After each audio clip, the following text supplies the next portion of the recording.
Si me ayudan con el capítulo 2 de Lucas, sé que conocen estas palabras. Quiero hacer un énfasis en algo diferente que casi nunca en todos estos años he compartido acerca de esto, pero me parece que va a ser una bendición que veamos juntos lo que la Escritura dice acerca del tema que voy a estarles presentando. Lucas 2 habla acerca de la anunciación del nacimiento de Jesús. Dice: aconteció en aquellos días que se promulgó un edicto de parte de Augusto César, que todo el mundo fuese empadronado. Ese primer censo se hizo siendo Cirenio gobernador de Siria, e iban todos para ser empadronados, cada uno a su ciudad.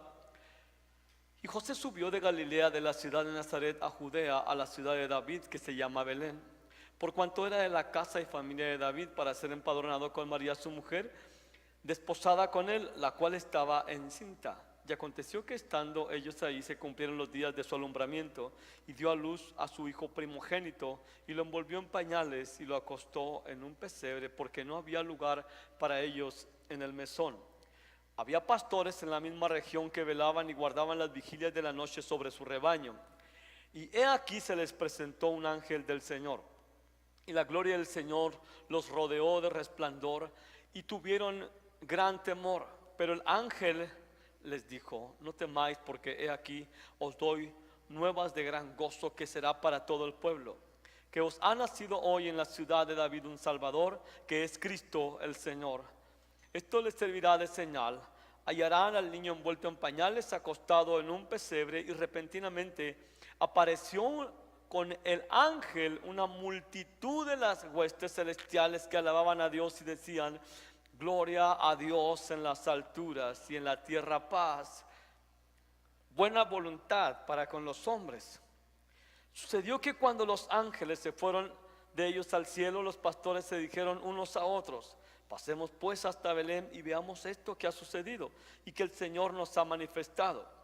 Vinieron pues apresuradamente y hallaron a María y a José y al niño acostado en el pesebre. Y al verlo dieron a conocer lo que se les había dicho acerca del niño. Y todos los que oyeron se maravillaron de lo que los pastores les decían. Pero María guardaba todas estas cosas, meditándolas en su corazón. Y volvieron los pastores glorificando y alabando a Dios por todas las cosas que habían oído y visto, como se les había dicho. En esta ocasión, aunque el tema principal de esta porción de la Escritura es la anunciación del nacimiento de nuestro Salvador, que es realmente el significado primordial de la Navidad. El enfoque es Jesucristo.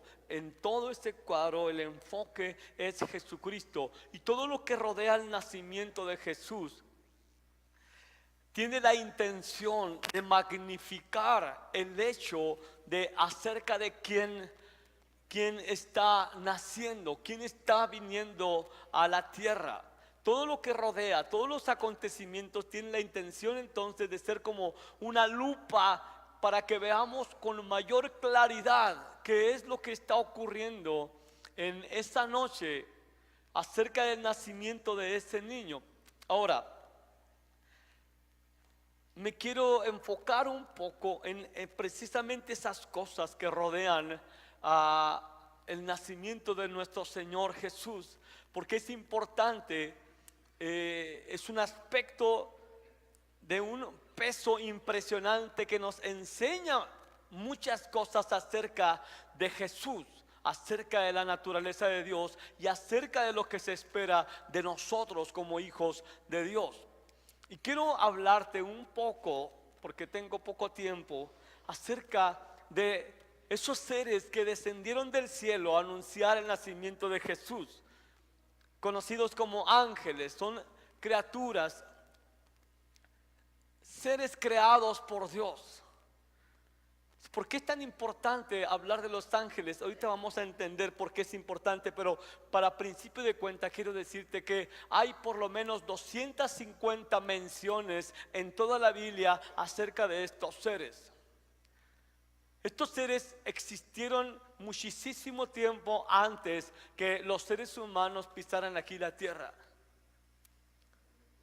son seres que son, dice la Escritura, superiores en fuerza a nosotros. Los judíos sabían que estos seres eran increíblemente inteligentes y sabios. Una mujer le dice al rey David esa palabra que denota que ellos tenían cierto conocimiento acerca de esto. Le dice a David: yo sé que usted es tan sabio como los ángeles que no necesita que nadie le diga nada. Esto fue un elogio por demás, decir exagerado. Pero los ángeles tienen mucha inteligencia, son más inteligentes, tienen miles de años mirando nuestro comportamiento. Algunos teólogos dicen que en el orden de la creación, cuando Dios creó todas las cosas, en los días de la creación, Dios creó en el segundo día a toda esa hueste de seres angelicales.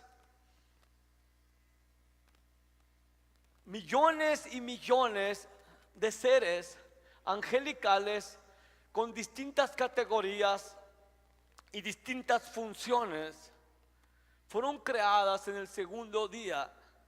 Y estamos viendo este acontecimiento que yo sentí que se me erizaron en verdad los pelos cuando leí ahorita que esa multitud de ángeles que descendió y empezaron a alabar a Dios aquí en la tierra.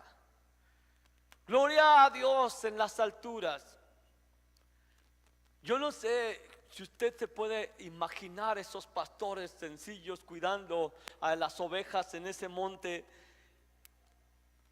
Yo hubiera temblado de terror de solamente mirar a un ángel, pero ellos vieron multitudes de huestes angelicales alabando al Señor por lo que estaba ocurriendo esa noche.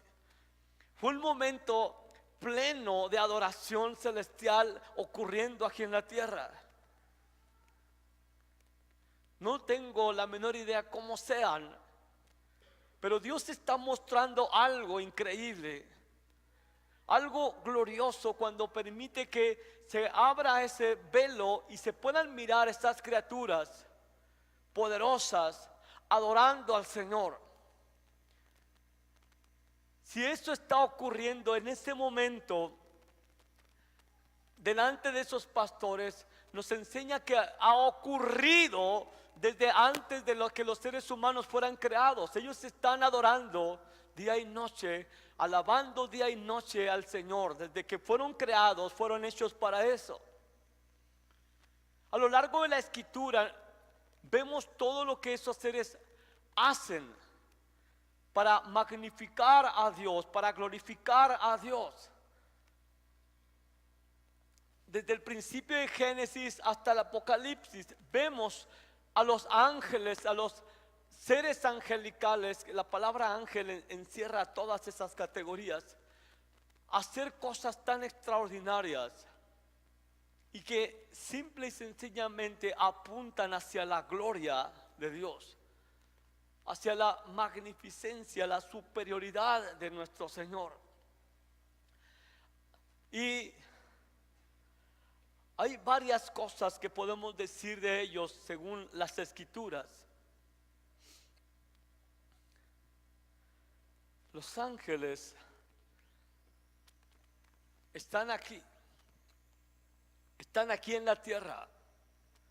Es decir, millones de ellos están aquí y aún entre nosotros aquí en este lugar. Yo ahorita les voy a demostrar eso, no les voy a aparecer un ángel ni mucho menos, pero con la Escritura. Porque están aquí y nos observan aunque nosotros no necesitamos observarlos. Y están aquí con un propósito.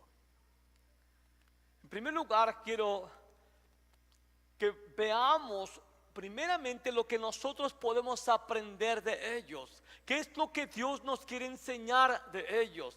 ¿De acuerdo? Veamos en primer lugar el Salmo 91:11. 91 dice: pues a sus ángeles mandará cerca de ti que te guarden en todos tus caminos. Este versículo lo utilizó de una manera torcida el diablo para tentar a Jesús, de que se tirara del pináculo del templo y que de todas maneras Dios había dicho que iba a mandar a sus ángeles para protegerlo. Es una distorsión del propósito de esta palabra. Todo el Salmo 91 habla acerca de la protección de Dios a aquellos que están bajo su autoridad. Y una de las formas que Dios protege a su pueblo es esta. Dios ha dispuesto que esos seres angelicales protejan a sus hijos.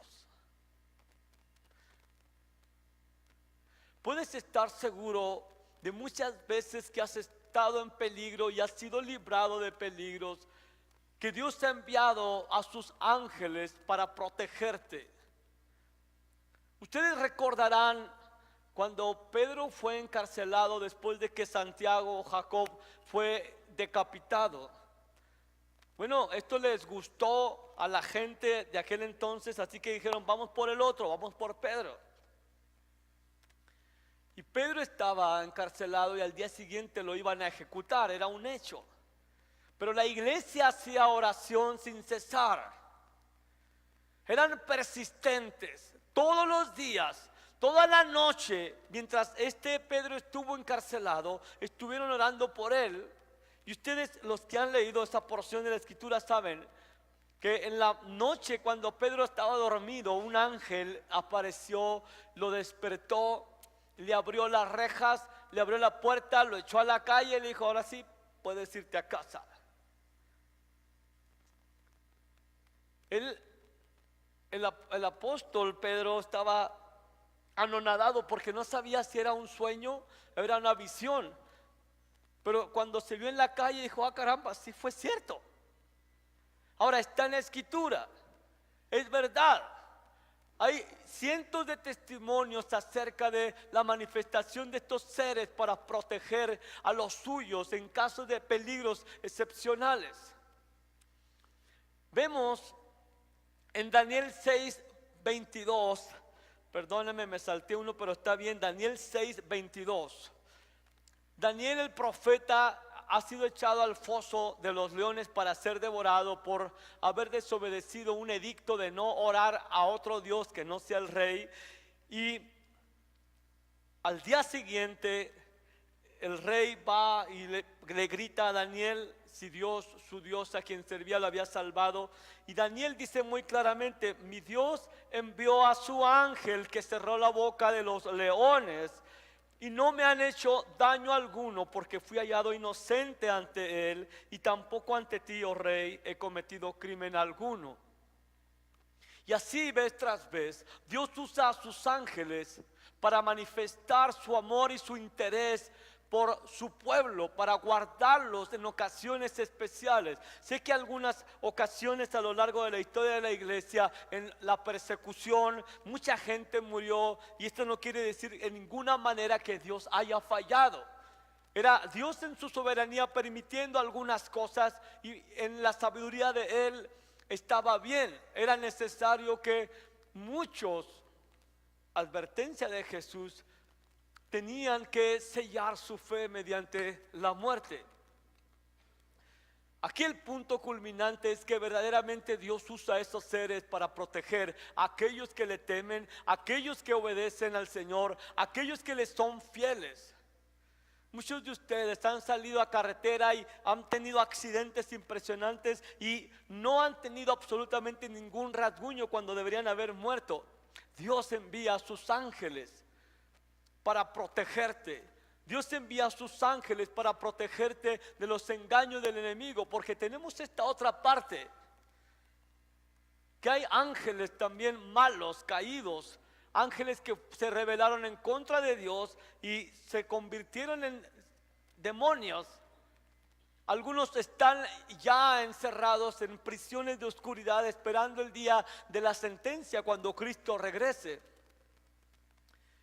Pero Dios envía a sus ángeles para protegernos de peligros y de también de la influencia del enemigo. Hay algo que podemos aprender en el Salmo 103, versículo 20. David está emocionado adorando a Dios, alabando al Señor, y escribe: bendecid al Señor, ustedes sus ángeles, poderosos en fortaleza, que ejecutan su mandato, obedeciendo la voz de su palabra.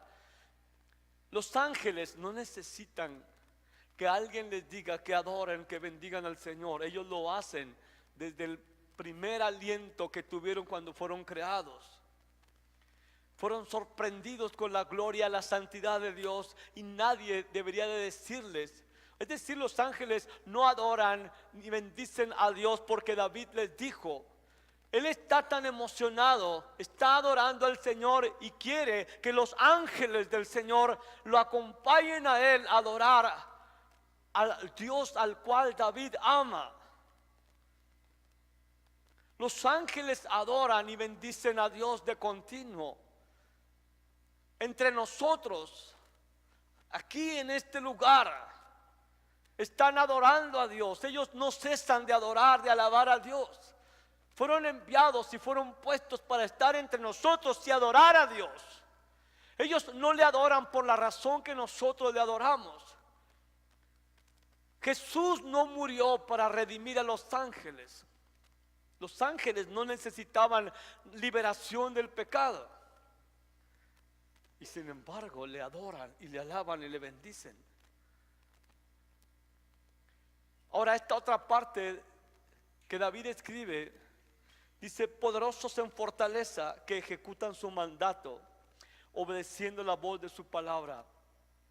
Lo que David está implicando es que los ángeles son seres que obedecen a la voz de Yah. Los ángeles no retardan nunca su obediencia, no ponen excusas a los mandatos de aquel que está en el trono.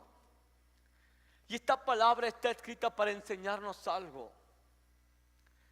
Aquellos que no necesitaban redención, aquellos que no estaban caídos, aquellos que no tenían pecado como nosotros, no tenían problema en obedecer los mandatos para servir a personas caídas como nosotros. Necesitamos aprender de estos seres gloriosos. Obediencia. Nosotros necesitamos el evangelio, nosotros necesitamos la redención, nosotros necesitamos la salvación de Dios. Ellos no. Y nosotros necesitamos aprender de ellos la obediencia inmediata a lo que es la voluntad del Señor. Un ángel nunca le dirá a Dios: espérame, Señor, estoy ocupado haciendo esto, puedo hacerlo mañana, que al cabo los humanos pueden esperar, que al cabo son bien mal agradecidos. Los ángeles ejecutan su palabra. Quiere decir que Dios manda algo y ellos hacen exactamente en el momento que debe de ser hecho, como debe de ser hecho. Y esta es una llamada de atención a nosotros. Los ángeles son seres perfectos, sin pecado, obedientes, sujetos a la autoridad de Dios. Y te voy a decir que hay algo extraordinario que me sorprende de los ángeles.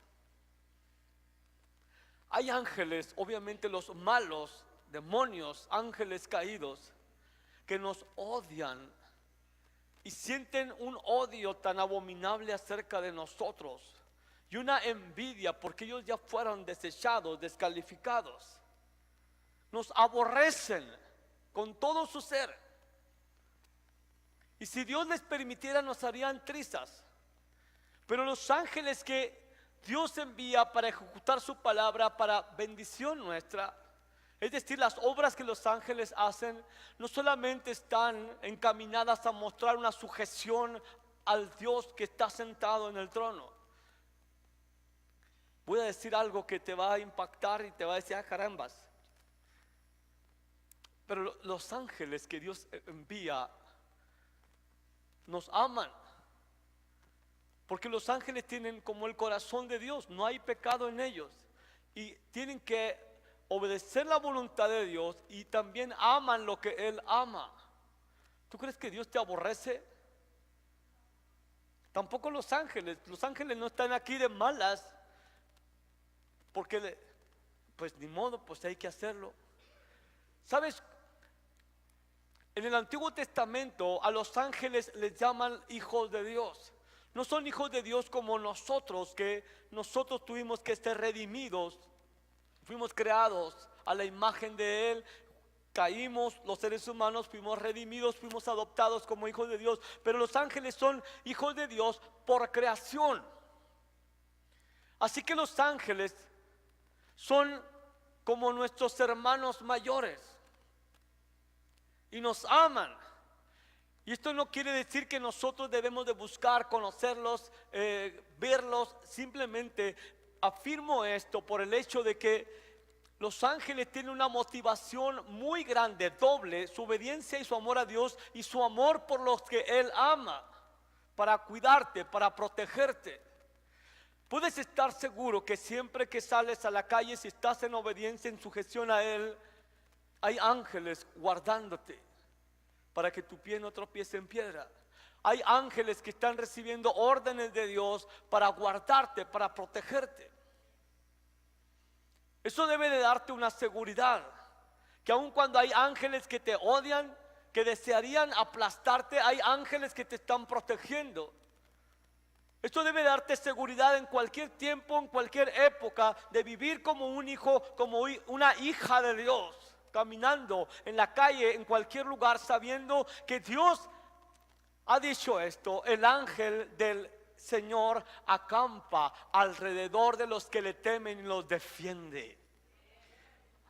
Alrededor de los que le temen, es decir, al Señor, y los defiende. El ángel de Jehová acampa alrededor de los que le temen y los defiende. Así que los ángeles son enviados en obediencia y sumisión a Dios para protegerte y para defenderte. No tienes que invocar a un ángel para que te cuide. Él ya sabe lo que tiene que hacer. No tienes que: ay, ángel de la guarda, mi dulce compañía, no me desampares ni de noche. No tienes que hacer eso. Ellos ejecutan la orden de Dios. Ellos son enviados para protegerte, para defenderte en contra de los embates del enemigo. Ellos están de tu lado. Y como dijo el profeta Eliseo, en medio de una batalla, Dios abrió la vista espiritual del siervo de Eliseo y vio que, aparte de que el ejército de Siria estaban rodeados con un ejército espantoso que iba a invadir Israel, Dios le abrió los ojos al siervo y vio que los montes estaban llenos de personas a caballo. Eliseo le dijo al siervo: son más los que están con nosotros que los que están con ellos. Dios ha planeado las cosas de tal manera que aún con la rebelión de Satanás, nosotros seguimos estando del lado ganador. No solamente porque la bendita presencia del Señor está con nosotros, sino que Dios ha echado mano de toda su creación para mostrar su amor y su gracia y su protección hasta que se cumpla el propósito final de Dios. Los ángeles están ahí y deben de darte seguridad. El hecho de que Dios está mostrando amor para protegerte, está mostrando su amor donde quiera que estés, en la casa, en la escuela, en el trabajo, para protegerte. Él acampa. El ángel del Señor acampa, quiere decir que se establece como si fuera su lugar de residencia cerca de los que aman, temen al Señor. ¿Eres tú uno de ellos? ¿Eres tú uno de los que temen al Señor? Porque a los que no temen al Señor es obvio que no hay la garantía de la protección. A los que andan en rebeldía, obviamente se salen de la protección del Señor. Aquí va algo interesante. En primera de Pedro, refiriéndose al Evangelio, el apóstol Pedro dice un comentario sorprendente, hablando de todo el misterio de la redención. Dice: cosas que los ángeles anhelan contemplar. Cosas que los ángeles anhelan contemplar. Recuerda que el Evangelio, la salvación, la redención no fue para libertar a los ángeles. Sin embargo, Dios tiene un plan. Ahí en el libro de Efesios dice que este Evangelio sería predicado a las potestades, a los principados, no a los malos, sino a los buenos. Los ángeles no entienden cómo es que Dios, siendo tan santo, se ocupa de seres rebeldes, de seres que aborrecieron a Dios con sus actos. Y los ángeles son enviados a aprender del Evangelio. A lo largo de los siglos, la Escritura nos enseña que los ángeles están siempre aprendiendo de lo que Dios hace en favor de los hombres. Hay un plan cuando todo este tiempo acabe, cuando Cristo vuelva y se establezca plenamente el reino. Y los ángeles están incluidos ahí. Así que no solamente están los ángeles aquí para protegernos y para enseñarnos obediencia, pero para aprender. Anhelan mirar los ángeles todas estas cosas. Ve,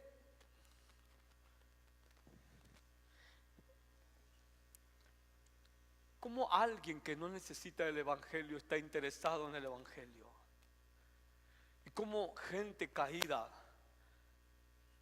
desprecia el Evangelio, que son quienes lo necesitan. Los ángeles se maravillan de las cosas que Dios nos enseña y cómo nos trata con tanta gracia y tanta misericordia. Los ángeles se asombran y quieren comprender qué es exactamente lo que Dios tiene planeado para ti y para mí. Porque no saben todas las cosas, saben mucho pero no saben todo. Y a lo largo de que ellos están entre nosotros escuchando el Evangelio, están aprendiendo, época tras época están escuchando el Evangelio, ávidos de aprender acerca del Dios al que adoran, ávidos de entender cómo es que Él se hizo carne. Porque ahí dice en la palabra que grande es el misterio de la piedad. Bueno, Dios se hizo carne, dice ahí. Dios se manifestó en la carne, visto de los ángeles. Es decir, los ángeles vieron a aquel a que adoraban y lo vieron aquí en la tierra en forma de un niño.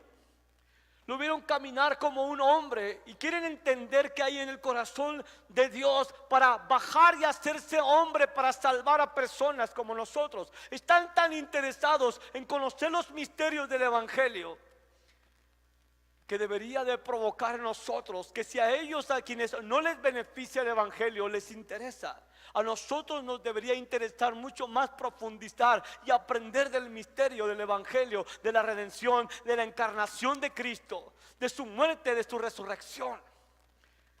Ellos vieron a Jesús allí, obviamente cuando nació, lo anunciaron, pero vieron a Jesús allí en el huerto, cuando estaba en agonía, en angustia, porque iba a ser crucificado, separado de la comunión, rechazado por todos los seres humanos a los que iba a redimir. Y el ángel desciende del huerto para que de alguna manera en particular baja y fortalece a Jesús. Porque los ángeles están al servicio de Jesús. En Colosenses dice que Él y por medio de Él todas las cosas fueron creadas, ya sean tronos. Tronos son una categoría de ángeles, principados, potestades. Todos los seres angelicales fueron creados por medio de Él, para Él. Así que esos ángeles bajan al huerto y están contemplando a Jesús.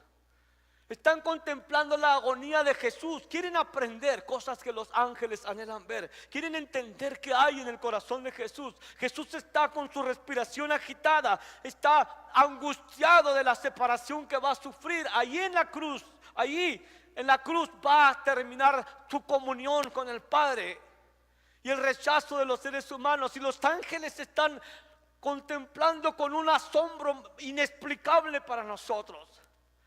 Y esto debe de despertar en nosotros un anhelo de asombrarnos ante la gloria y la majestad del amor de Dios por nosotros.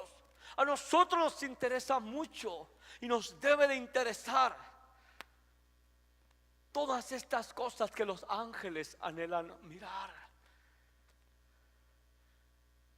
Yo creo que los ángeles miran y se asombran de tanta gracia y tanta misericordia y no pueden comprender cómo es que algunos,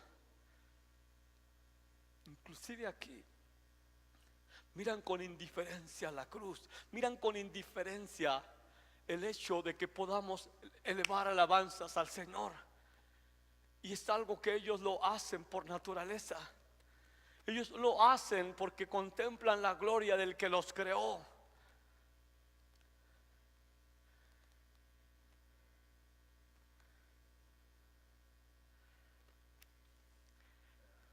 En Hebreos 1 del 13 al 14. Híjole, hermano. Hebreos 1 del 13 al 14. Pueden ponerlo, por favor.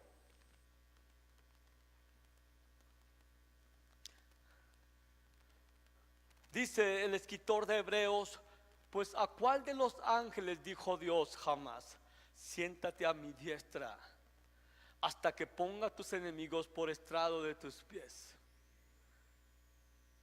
¿No son todos espíritus ministradores enviados para servicio a favor de los que serán herederos de la salvación? Una pausa, vamos a quedarnos un minuto allí. Muchas sectas, como los testigos o los mormones, dicen que Jesús era un ángel antes de venir. Así que esto echa por tierra ese argumento. ¿A cuál de los ángeles dijo Dios jamás: siéntate a mi diestra hasta que ponga a tus enemigos por estrado de tus pies? Todo este capítulo de Hebreos habla de la superioridad de Jesús por encima de cualquier ángel. Y lo dice: no son todos espíritus, es decir, los ángeles, ministradores, servidores. Es lo que quiere decir ministrar, servir, enviados para servicio a favor de los que serán herederos de la salvación. Así que Dios envía a sus ángeles a servirnos para que se cumplan los propósitos de Dios. Nuestros hermanos mayores, los ángeles, a pesar de que son superiores en fuerza, son superiores en inteligencia, han aprendido mucho a lo largo de los miles de años que han estado aquí.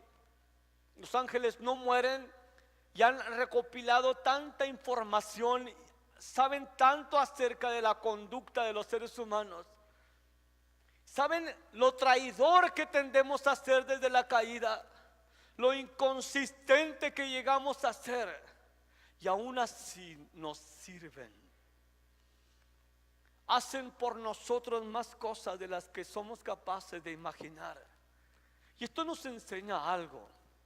Si esos seres que son superiores en fuerza a nosotros, más inteligentes, más capaces, con más conocimiento, se humillan para servir a seres como nosotros, esto nos debe de dejar algo.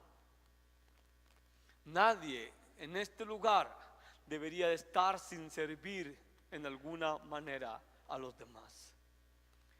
Nadie debería de sentirse que los demás no merecen su servicio y su inversión de tiempo. Los ángeles no solamente sirven al Señor, que Él es obviamente el supremo ser que gobierna sobre todo, pero sirven a seres inferiores como nosotros. Tú y yo necesitamos entender que estos seres están aquí para enseñarnos que somos engrandecidos cuando nos dedicamos a servir, que somos dignificados cuando invertimos nuestra vida en servir a otros, y que nos parecemos más a Jesús cuando servimos a otros que consideramos que son menores que nosotros o indignos. Voy a ir a este siguiente punto, es mi penúltimo punto.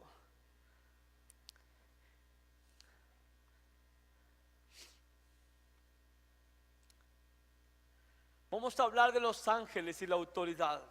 Primera de Corintios 11:6 dice: por lo cual la mujer debe de tener señal de autoridad sobre su cabeza por causa de los ángeles. Este versículo está en el contexto del orden de Dios dentro de la iglesia, del orden de la autoridad dentro de la iglesia. No para hacer más importante al hombre y menos importante a la mujer, porque todo el contexto habla de el orden jerárquico de autoridad que Dios diseñó para que la iglesia funcione, inclusive para que la sociedad funcione. Dios el Padre es cabeza de Jesús, su Hijo, aun cuando Jesús es Dios,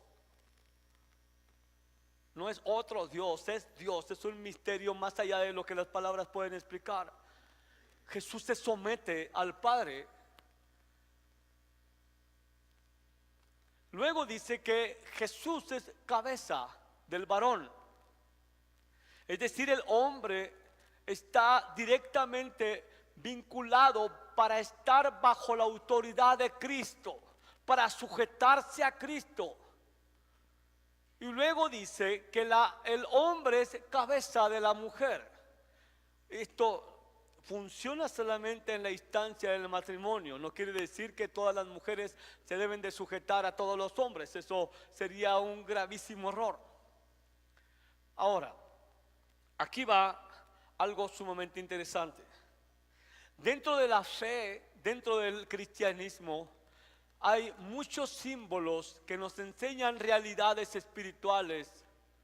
Por ejemplo, el bautismo es un símbolo. El bautismo es un símbolo de nuestra identificación con la muerte de Jesucristo y con la resurrección de Él. Nadie podría atreverse a decir, excepto que sea un rebelde obstinado, decir: yo me identifico con Jesús, con su muerte, pero no necesito bautizarme. ¿Para qué? El agua no sirve de nada. Pero Jesús nos mandó que nos bautizáramos. Es un símbolo, es un testimonio, etcétera, etcétera. Y nos bautizamos.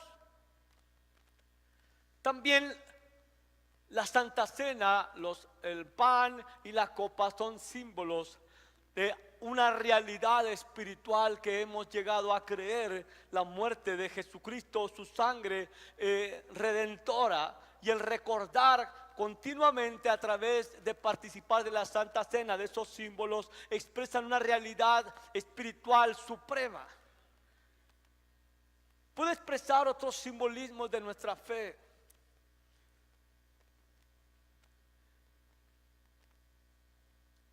Pero por falta de tiempo voy a este versículo.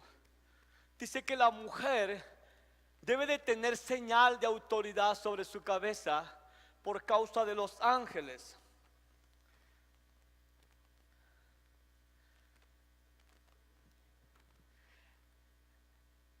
Mayormente esta señal de autoridad se refería a un velo que las mujeres deberían llevar sobre su cabeza.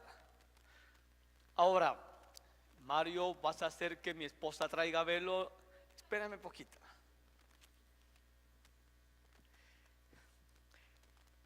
En aquel entonces, debe de haber una señal de autoridad, de que esa mujer está bajo autoridad, porque está en el contexto de orden que Dios estableció. En aquel entonces no era común en esa cultura en donde Pablo está hablando a los corintios, que las mujeres usaran el pelo largo. De hecho, era una cultura de prostitución. Extrañamente las prostitutas andaban rapadas, y los homosexuales traían el pelo largo. No estoy diciendo que cualquiera que tenga el pelo largo es homosexual, pero estoy hablando del contexto, y que la iglesia está llamada a marcar una diferencia entre lo que es el mundo y lo que es la iglesia. Pablo está hablando en el contexto de la naturaleza. Dice: la misma naturaleza nos enseña que la mujer debe de llevar el pelo largo, porque ese es su velo.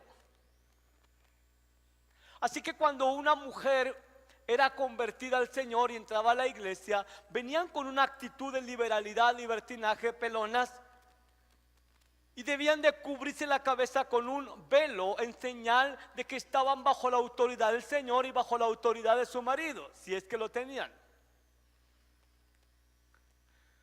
Los hombres debían de llevar su pelo cortado como señal de su masculinidad, de su varonilidad, no sé si existe esta palabra, y de su sujeción. Era una señal externa de una condición interna. En una cultura en donde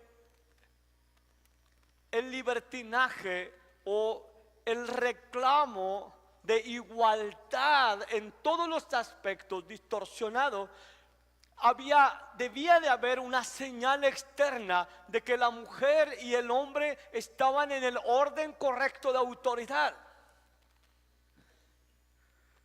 Y la señal para la mujer, aquí les va, mujeres, tóquense su cabello. Tóquese su cabello largo, los que tienen cabello largo o las que tienen cabello largo, tóquese su cabello. Cada vez que te veas en el espejo, ese cabello largo te recuerda que la manera de ser protegida en el orden del servicio a Dios es tu velo. Ese velo te tiene que recordar continuamente que tu manera de estar protegida es estar bajo la autoridad de Dios expresada en aquellas personas que están en autoridad en el orden de Dios. Así que ese pelo largo no se te dio solamente para que te veas muy linda, muy coqueta y todo eso. Es un recordatorio, es un símbolo externo de una realidad que ha ocurrido internamente. Igual, hombre, cuando te ves en el espejo, ese cabello te tiene que recordar que debes de poner atención a tu sujeción al Señor Jesús como varón, que Él es tu autoridad a quien le vas a dar cuenta de todo lo que Dios puso en tus manos. Toda la responsabilidad que tienes se expresa en tu cabellera. Es extraordinario cómo Dios te escoge símbolos. Por ejemplo, a la palabra le llama el agua, porque el agua no solamente nos refresca, pero purifica nuestro sistema. Así que cada vez que tomas agua tienes que recordar: he leído la palabra, me he alimentado, he bebido la palabra para estar siendo limpiado, renovado. Y cada vez que te ves en el espejo, estoy viviendo en sumisión, en autoridad. Ahora, aquí aguas con esto, porque dice: a causa de los ángeles. Así que el Padre está en autoridad suprema. Jesús como hombre se sujeta al Padre. El hombre se sujeta a Jesús. Y por consiguiente la mujer se sujeta al esposo. Por causa de los ángeles, porque los ángeles están observando nuestra adoración, nuestro servicio. Y los ángeles actúan en favor de los que habrán de heredar la salvación cuando hay orden, cuando hay temor reverente en la iglesia. Cuando hay rebeldía del hombre hacia el Señor, cuando hay rebeldía de la mujer hacia su esposa, si yo no me voy a sujetar a este hombre porque él no es un verdadero hombre de Dios. Cuando hay eso, los ángeles se hacen a un lado porque ellos no funcionan de una manera positiva ante la rebelión. De hecho, son instrumentos de juicio para aquellos que no se someten y honran la autoridad de Dios. Dios envió un ángel para matar a un rey pagano, porque en lugar de honrar a Dios se exaltó a sí mismo y murió agusanado. Pero Dios envió un ángel para ese propósito, porque no honró la autoridad de Dios. Así que quiero que pienses en esto. Es maravilloso todo esto de los ángeles, pero aquí se trata no solamente por causa de los ángeles, nuestra sumisión a la autoridad, nuestro respeto a la autoridad, sino por causa de aquel que está en suprema autoridad, en la cadena de mando, vamos a dar cuentas todos a quien está en suprema autoridad. Quiero recordarte, esto es emocionante. No quiere decir que las mujeres que andan pelonas son una bola de rebeldes, porque bien podrías tener el pelo largo y tener un corazón rebelde. Vamos a respetar a aquellas congregaciones que llevan velo. El Señor las bendiga y está bien. Ellas quieren hacerlo. Para mí dice que el pelo largo de las mujeres es su velo, es su señal de autoridad que te tiene que recordar que hay una protección particular. Hay una protección particular para el hombre. Es una señal externa. Le estamos diciendo a los ángeles y les estamos dando razón a ellos que están enviados de parte del Señor para actuar concerniente a la protección. Ve, a causa de los ángeles. A causa de los ángeles.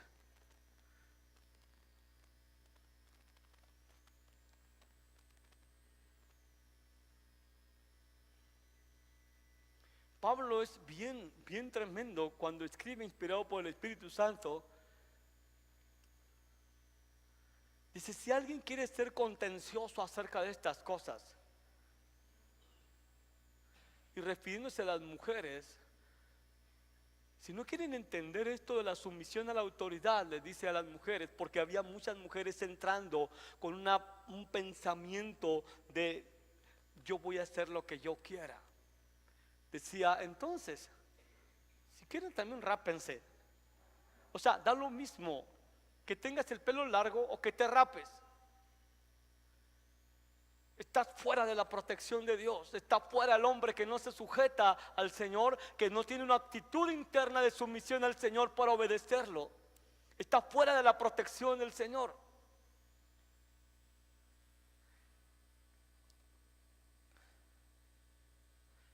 Veamos esto último y espero hacerlo rápido. Veamos en Isaías 6.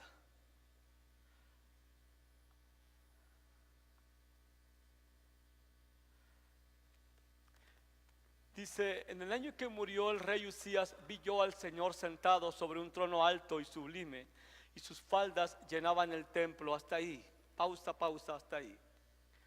Así que ve esto, el trono del Señor, de esa autoridad, no es uno entre muchos otros tronos. Es un trono alto y sublime. No hay otro trono como el de Él. Su trono está por encima de cualquier otro trono. Él está en suprema autoridad. Es superior en autoridad, superior en reinar y controlar por encima de cualquier otro trono. No es simplemente una autoridad, es la suprema autoridad, con reglamentos supremos, con supremacía de control y de poder. Lo que dice Dios de sí mismo, dice, mi consejo prevalecerá y cumpliré todo lo que me he propuesto, dice Él. También dice la Escritura acerca de Él, Él hace de acuerdo a su voluntad en el ejército de los cielos, en los ángeles, entre los habitantes de la tierra, y nadie puede detener su mano a decirle qué haces.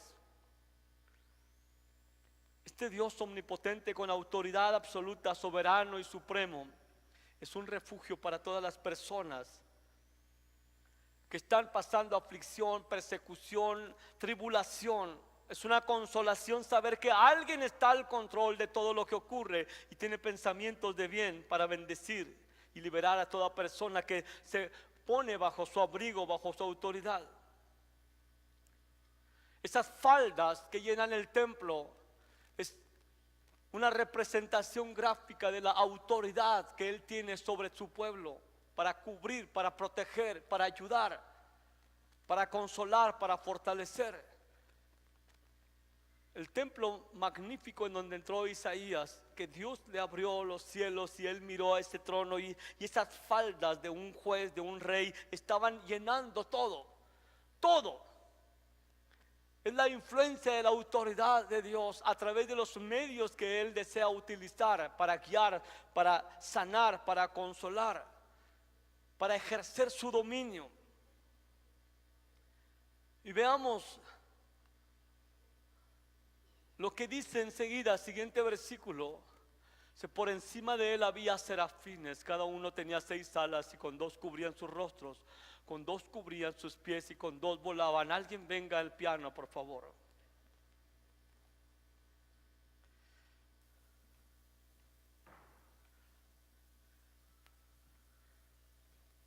Yo no sé cómo puedes imaginarte este trono que vio Isaías, pero por encima de él estaban esos seres, serafines les llaman.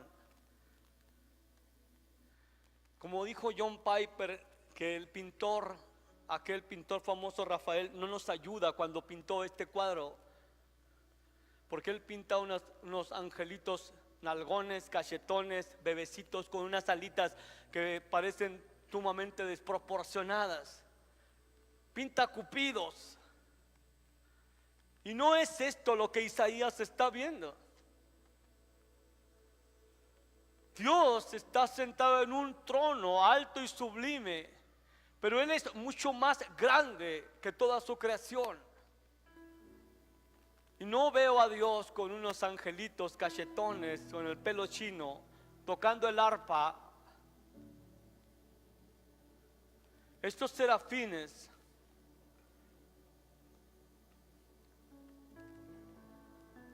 están de continuo adorando a Dios. Dame el siguiente versículo. El uno al otro daba voces diciendo: Santo, Santo, Santo, Jehová de los ejércitos, toda la tierra está llena de su gloria. Siguiente. Y los quiciales de las puertas se estremecieron con la voz del que clamaba, y la casa se llenó de humo. Piensa en esos seres, piensa en ese Dios. Esos seres tienen alas en los pies, tienen alas para volar y tienen alas para cubrirse su rostro. Estos seres no han pecado, viven en la presencia de Dios. Sin embargo, esto me impresiona, no hay pecado en ellos y no pueden mirar el rostro de Dios, se cubren porque sienten vergüenza al compararse con la santidad de Dios. Cubrirse la cara es una expresión de vergüenza, aún con todo, y que no pueden mirar al Eterno, aún con toda su santidad de ellos, con toda su perfección, su impecabilidad, porque no pecan, están en la presencia de Dios porque no pecan, se tienen que cubrir, son tan reverentes, tiemblan ante su presencia porque no pueden ver el rostro de Dios. Y dice que el uno al otro daban voces diciendo: Santo, Santo, Santo, Jehová de los ejércitos, toda la tierra está llena de tu gloria. Y con los ojos tapados mirarían en otra dirección a los que estaban de este lado. Acá está el trono. Santo, Santo, Santo, día y noche. Dios nos te rodeó de esos angelitos pequeñitos que ese pintor expresó en ese cuadro tan famoso de esta imagen de Isaías. Qué tan poderosos son esos seres, que los mismos cimientos del universo tiemblan cuando ellos claman. Con todo su poder y toda la gloria que tienen estos seres, no son dignos de mirar el rostro de aquel que nos ama, de aquel que nos salvó, de aquel que nos redimió. Nosotros podemos ser tan irreverentes aquí, a la luz de esto que les he hablado, y solo la misericordia de Dios nos mantiene de pie cuando decimos que estamos en la presencia de Dios, alabando y adorando, viendo el reloj, saliendo y entrando, y decimos que estamos ante la presencia del Santo. Estos seres ni siquiera pueden moverse de ahí ni un segundo. Están adorando, continuamente adorando. Día y noche están haciendo lo que nosotros deberíamos estar haciendo continuamente.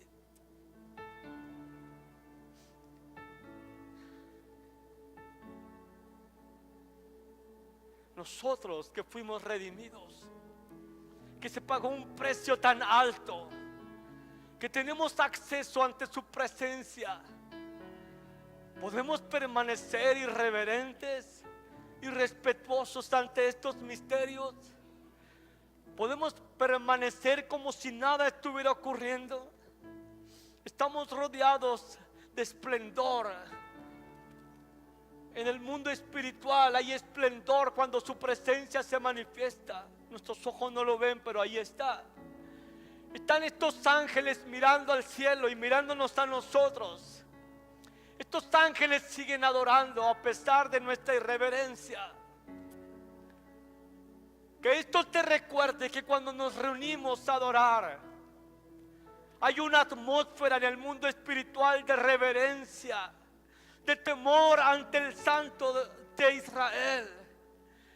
Y hay una fuerza, un espíritu que les impulsa a admirar la gloriosa santidad de Dios, seguirse tapando sus ojos, porque miran que aún sin pecado ellos no son absolutamente nada comparados con Él. Cuánto más nosotros que conocemos nuestras debilidades y nuestros fracasos, debiéramos de sentirnos anonadados, sobrecogidos por tal esplendor y hermosura de un Dios santo que nos ama. Nunca seas irreverente ante la presencia de Dios. Nunca seas rebelde ante el Dios que te salvó. Ellos están aquí entre nosotros. Anhelan ver las cosas que tú y yo hemos recibido por gracia. Y están mirando al cielo y mirándonos a nosotros y no cesan de adorar.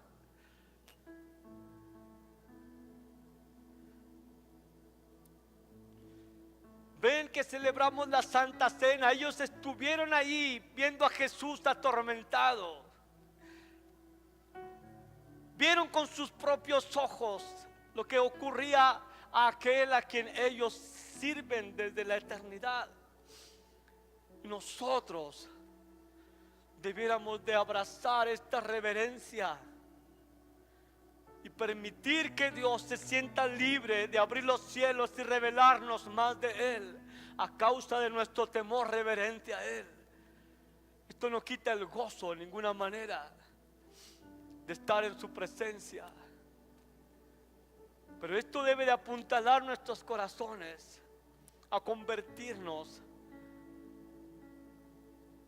en seres, en personas que viven sobrecogidos por la santidad de Dios, asombrados por su perfecta santidad.